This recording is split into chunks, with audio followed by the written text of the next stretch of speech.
Hello बच्चों, welcome back to my channel JP math hub. तो आज हम लोग देखने वाले हैं व्याकरण का चैप्टर टू देखने वाले हैं, जो है वर्ण। इसके हम लोग 30 MCQ करेंगे। MCQ जो Bihar board, BSEB and CBSE board दोनों के लिए इम्पोर्टेंट है। तो जो भी 10th क्लास के स्टूडेंट हैं उनके लिए मोस्ट इम्पॉर्टेंट सीरीज होने वाला है, जो MCQ सीरीज है। हर चैप्टर से, जो व्याकरण के हर चैप्टर होंगे उससे करवाया जाएगा क्वेश्चन, ठीक है। तो जो बोर्ड एग्ज़ाम दे रहे हैं 2027 में, जो बोर्ड एग्ज़ाम देने वाले हैं उनके लिए इम्पोर्टेंट है। साथ ही साथ जो बच्चे पढ़ाई कर रहे हैं अभी, उनके लिए भी इम्पोर्टेंट है। 1 to 10 तक के कोई भी बच्चे इस वीडियो को देख सकते हैं और अपनी तैयारी का अनुमान लगा सकते हैं MCQ सीरीज़ के द्वारा। तो आइए क्वेश्चन नंबर 1 देखते हैं हम लोग।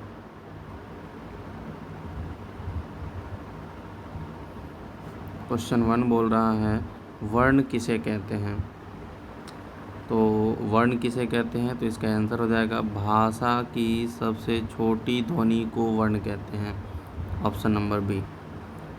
सेकेंड नंबर क्वेश्चन, हिंदी वर्णमाला में कुल कितने वर्ण होते हैं। ऑप्शन दिया हुआ है 44, 52, 48, 50। देखें, तो हिंदी वर्णमाला में कुल वर्ण पूछा गया है। इसमें कुल वर्ण, तो कुल जब भी पूछा जाए तो 52 मारना है, नहीं तो सिर्फ वर्ण पूछा जाए, वर्ण कितने होते हैं या मूल वर्ण कितने होते हैं, तो वो 44 मारना है।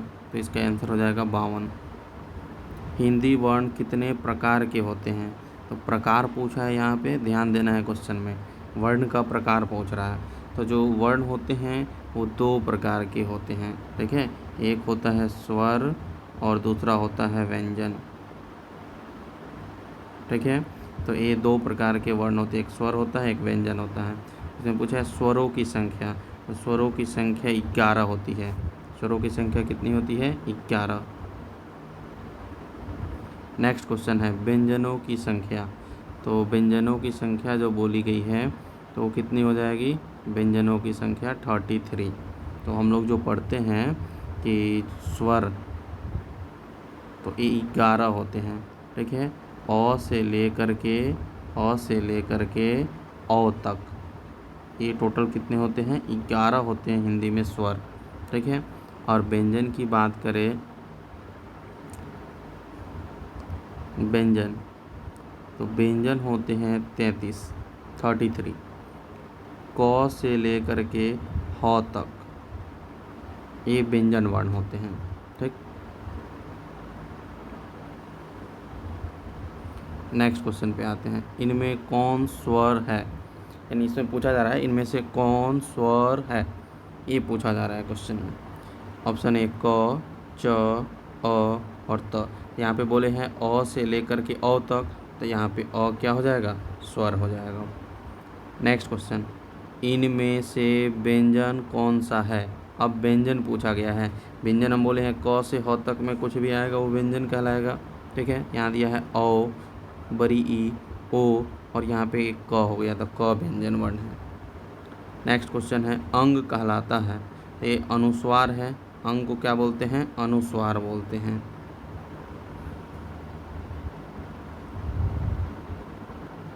नेक्स्ट क्वेश्चन है अह कहलाता है, तो अह को विसर्ग बोलते हैं, ठीक है। ये कुछ इंपॉर्टेंट क्वेश्चन होते हैं जिसको आप लोग माइंड में सेट रखेंगे।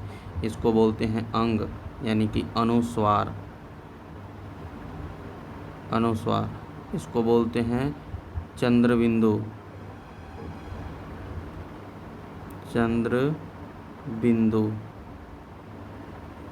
और ये हो गया अह, ऊपर नहीं होगा, अह, इसको बोलते हैं विसर्ग बोलते हैं। तो ये 3 इम्पोर्टेंट होते हैं, इसको याद रखना है आप लोगों को। और अंग और अह, इसको जो है अयोगवाह बोला जाता है। क्या बोला जाता है, अयोगवाह। अयोग्यवाह, अयोग्यवाह बोला जाता है। तो इसको इरेज कर देते हैं, आप लोग ध्यान से देख लीजिएगा।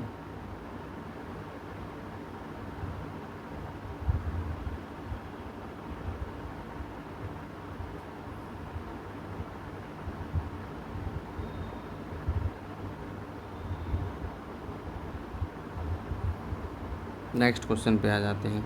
यहाँ पे लिखा हुआ है क्वेश्चन कि ऐसे दिया हुआ है क्वेश्चन, एक्चुअली में ये पूछा जा रहा है कि ये कौन सा वर्ण है या इसको हम लोग क्या कहते हैं, ये पूछा जा रहा है। तो इसको हम लोग बोलते हैं हलंत।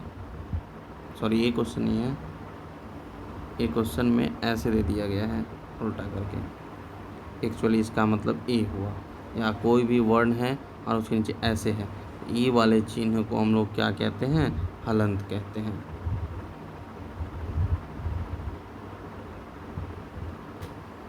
नेक्स्ट, क किस वर्ग में आता है। अब देखो, वर्ग से रिलेटेड कुछ क्वेश्चन पूछे जाते हैं। पहला होता है क वर्ग। क वर्ग, इसमें पूरा क से लेकर के अंग तक होता है। फिर आता है च वर्ग, इसमें च से लेकर के य तक आता है। फिर आता है ट वर्ग।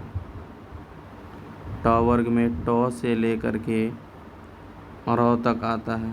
फिर आता है त वर्ग, त से लेकर के न तक आता है। फिर आता है प वर्ग, इसमें प से लेकर के म तक आता है। ये जितने भी वर्ण आएंगे, इसके फर्स्ट जो भी अक्षर होगा उसी पे इसका नाम रखा जाएगा इस फैमिली का। जैसे ट है तो ट का ट वर्ग परिवार हो जाएगा। इससे रिलेटेड कुछ क्वेश्चन हम लोग देखते हैं। तो पूछा जा रहा है क, तो क में आता है, ये हो जाएगा क वर्ग। फिर यहाँ पूछा है च किस वर्ग का व्यंजन है, तो च वर्ग का है। फिर पूछा है ट किस वर्ग का है, तो ट वर्ग का हो जाएगा। त किस वर्ग का है, त के लिए पूछा है, तो त जो है त वर्ग का हो जाएगा। फिर प पूछा है, तो प जो है प वर्ग का हो जाएगा। सिंपल सा क्वेश्चन है ये। अब यहाँ पे कुछ क्वेश्चन दिए गए हैं व्यंजन पहचानने के लिए। यह कौन सा व्यंजन है, तो जब हम व्यंजन का प्रकार देखते हैं, व्यंजन का प्रकार, तो व्यंजन 3 प्रकार का होता है। एक होता है स्पर्श व्यंजन। तो स्पर्श व्यंजन होता है क से लेकर के म तक, और इसकी संख्या होती है 25। दूसरा होता है अंतः अस्त व्यंजन। ठीक है, ये य, र, ल और व होता है। इसकी संख्या 4 होती है। कुल संख्या कितनी हो गई, 4 हो गई। तो आप लोग का थ्योरी भी कंप्लीट होते जा रहा है इसमें। और तीसरा जो होता है ऊष्म व्यंजन। ऊष्म व्यंजन, ठीक है, जो होता है तालाब स, मूर्धन स, दंती स और ह, और इसकी भी संख्या कितनी होती है, 4 होती है। तो पूछा गया है क्या, य पूछा गया है। तो य कौन से वर्ड में आ जाएगा, अंतः अस्त। तो इसका आंसर हो जाएगा बी, अंतः अस्त। नेक्स्ट क्वेश्चन है तालाबे स किस प्रकार का व्यंजन है। तो तालाबे स, देखो यहाँ पे है तालाबे स, तो ये उष्ण व्यंजन में आएगा। कौन सा व्यंजन हो जाएगा, उष्ण व्यंजन। पूछा है कि छ किस प्रकार का व्यंजन है। तो जब हम व्यंजन की कैटेगरी पढ़ते हैं तो उसमें एक व्यंजन आता है संयुक्त व्यंजन। संयुक्त व्यंजन, जैसे नाम से ही पता है कि 2 या 2 से ज़्यादा जब व्यंजन मिल जाते हैं तो उसी को संयुक्त व्यंजन बोलते हैं। जैसे स्र, छ, त्र और ज्ञ, ये सभी संयुक्त व्यंजन है। इसकी संख्या लगभग 4 होती है। ठीक है, तो यहाँ पूछा गया था छ, तो छ कौन सा व्यंजन है, तो संयुक्त व्यंजन है। तो इसका आंसर हो जाएगा संयुक्त व्यंजन। फिर पूछा है त्र कौन सा व्यंजन है, त्र कौन सा व्यंजन है, ठीक, तो ये भी संयुक्त व्यंजन है। ज्ञ कौन सा व्यंजन है, यहाँ पे आप लोग देख सकते हैं, ये भी संयुक्त व्यंजन है। वर्णों के सार्थक समूह को क्या कहते हैं, अब यहाँ पे एक क्वेश्चन दे दिया गया है शब्द से, ठीक है। जब हम शब्द का डेफिनेशन पढ़ते हैं, शब्द तो बोला जाता है वर्णों के सार्थक समूह को, वर्णों के सार्थक समूह को क्या कहते हैं? शब्द कहते हैं। यहाँ पे इसका आंसर हो जाएगा शब्द।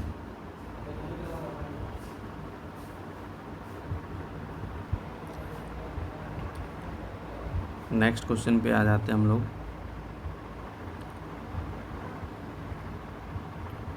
स्वर का उच्चारण होता है, पूछा जा रहा है स्वर का उच्चारण किस चीज़ से होता है। तो ऑप्शन दिया गया है, ऑप्शन ए व्यंजन की सहायता से, बिना किसी अन्य वर्ण की सहायता से, केवल मात्रा से और केवल हलंत से।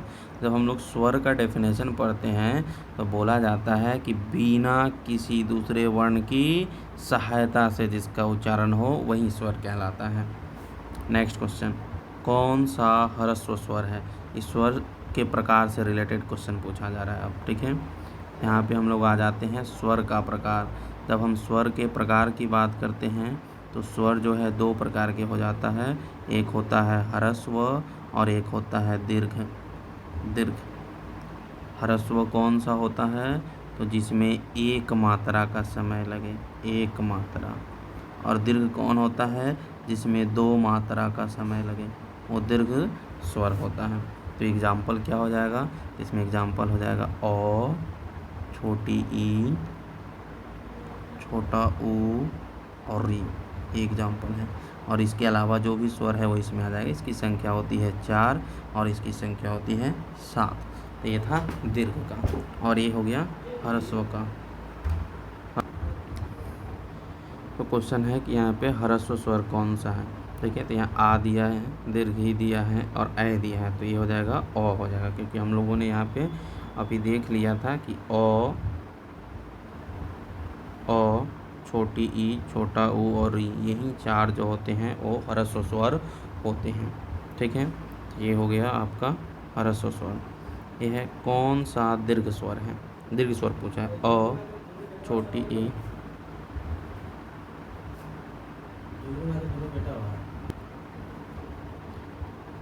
छोटी ई, छोटी ऊ और बड़ी। तो यहाँ पे दीर्घ स्वर पूछा गया है, तो दीर्घ स्वर हो जाएगा बड़ी ई। इनमें से कौन सा संयुक्त व्यंजन है? संयुक्त व्यंजन पूछा गया, तभी हम लोग ऊपर पढ़े थे। स्र कौन सा व्यंजन है? संयुक्त व्यंजन है।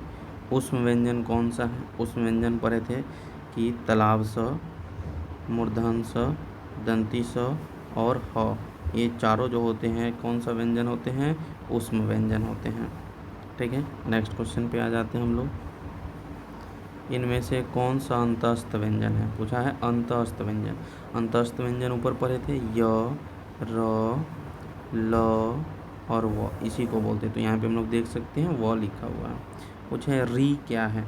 तो री एक प्रकार का स्वर व्यंजन है, स्वर है, व्यंजन स्वर है।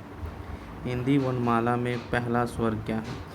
जब हम हिंदी वर्णमाला पढ़ना स्टार्ट करते हैं तो उसमें पहला स्वर पूछा गया है, व्यंजन नहीं, स्वर। तो पहला स्वर हो जाएगा ओ, ठीक है। अगर पूछता पहला व्यंजन कौन सा है? व्यंजन, तो ओ हो जाएगा को, ठीक है। तो आप लोग इसको अच्छे से रिवाइज कर लीजिएगा। थैंक यू, जय हिंद।